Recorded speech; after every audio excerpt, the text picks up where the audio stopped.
Hello, I'm Dr. Nathan Gellert. In this video about motivational interviewing, I'll talk about how to evoke change talk and how to respond to it when you hear it. These are important topics in helping to strengthen client commitment to change. Change talk is important because the amount of change talk is predictive of client change. The more someone talks about change, the more likely they are to actually change.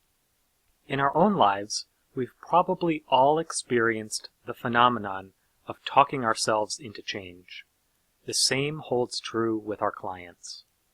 Indeed, when a client uses mostly sustain talk or equal parts change and sustain talk, then change is unlikely and the status quo will be maintained.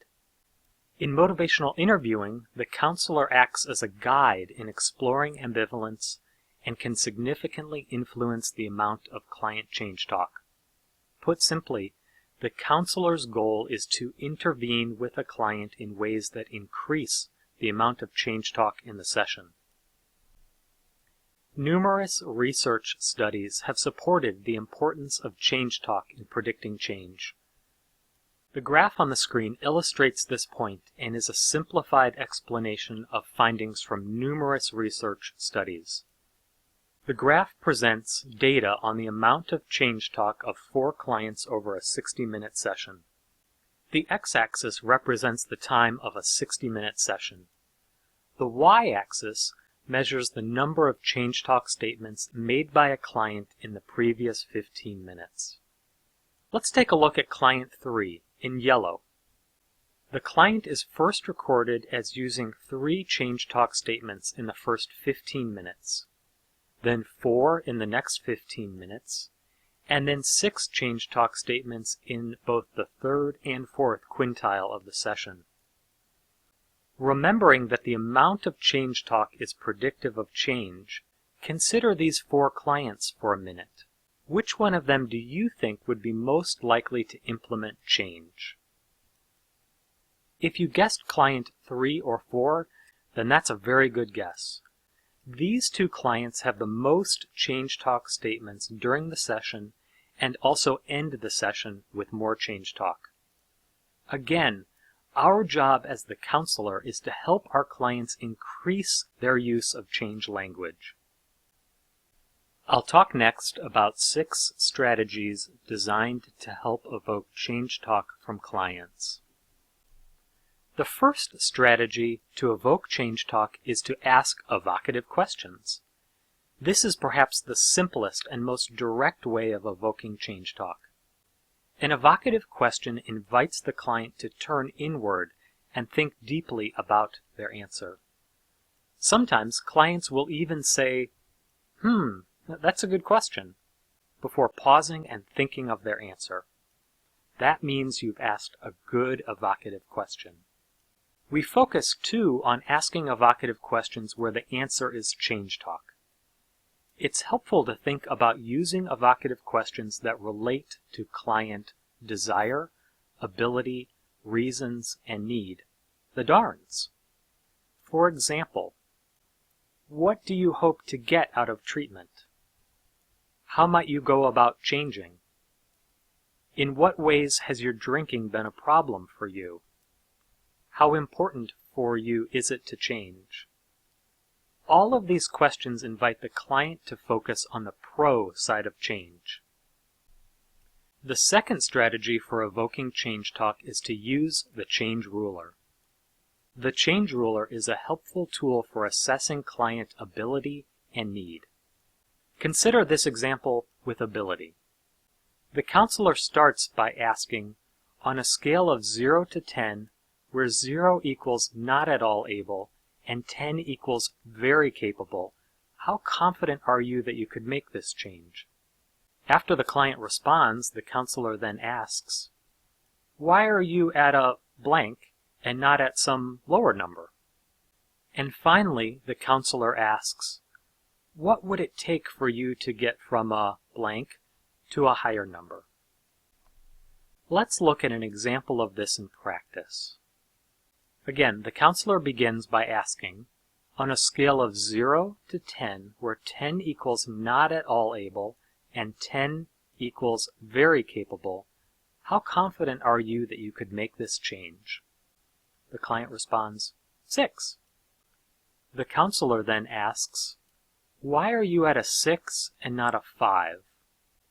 The client responds, because I've succeeded at change in the past. Finally, the counselor asks, what would it take for you to get from a 6 to a 7? And the client responds, if I learned of some resources that could help.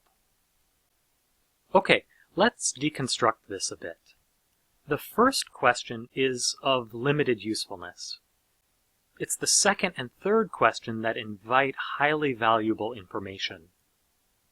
In the second question, by asking the client why they're not a lower number, the client will respond with change talk. In this case, saying, because I've succeeded in the past. This point can be further explored to evoke more change talk about the client's ability to change. The third question provides the counselor with useful information about what the client needs to have an even greater sense of their ability to change. This information provides a roadmap about what might need to be accomplished in counseling. In this example, that would be to help the client learn about resources that could help her stop smoking. The previous example was about ability, using the language, how confident are you that you could make this change? To ask about need, simply ask, how important is it to you to make this change? And then ask the same follow-up questions. The third strategy for evoking change talk is to query extremes by asking about the best and worst case scenario. Examples would be, what's the worst that could happen if you don't make the change? This question invites the client to talk about arguments against the status quo. The question, what's the best thing that could happen, on the other hand, invites the client to argue in favor of change. The fourth strategy is to invite the client to look back at a time before the presenting concern emerged. Asking questions such as, what were things like before your teachers were always on your back? Or, what was different about you before you smoked so much pot? Invites the client to explore life without their current problems, an exploration that can be rich with change talk, and also an opening to discuss the discrepancies between how things are now and how they could be better again. The fifth strategy for evoking change talk is to look forward and ask the client about their hopes for the future. You might ask, how would you like your life to be in 2 years? Or, if you were 100% successful at changing, then what would your life be like? You can also ask about a version of the future where no change has happened by asking, suppose you don't make any changes, what do you fear your life might look like in 5 years? These questions are likely to result in deep exploration of change and significant amounts of change talk. The sixth strategy for evoking change talk is to explore goals and values, a topic I discussed in depth in the video entitled Motivational Interviewing, Exploring Goals and Values. I highly recommend you watch that video for a full description of this technique. In the simplest terms, exploring goals and values involves asking questions such as, what values are most important to you? And then also asking, how does this behavior fit into your values system? A question that gets at the client's discrepancy between the status quo and their values and invites change talk. So, you've tried using some of these strategies and your client is now talking about change. What's next? It's essential for the counselor to respond to change talk in ways that help the client strengthen their own arguments for change. This can be done by using the ORS skills, and also the techniques of asking for elaboration and asking for examples. When you hear change talk, Work to learn more about it. Be curious. Evocative, open-ended questions help to keep the focus on change talk. Asking for elaboration or for examples can be particularly helpful. For instance, you might ask, "What would being fit mean to you?" Or, "How would you spend your free time?" Affirmations are helpful in reinforcing change talk. Saying to a client, "Those are good ideas," or "You've really worked hard this week," will help the client recognize their efforts and successes. Reflective listening is also an important tool for strengthening change talk. When the counselor reflects change talk, the client is likely to respond with more change talk. Finally, summaries can serve as a strategic tool for strengthening change talk.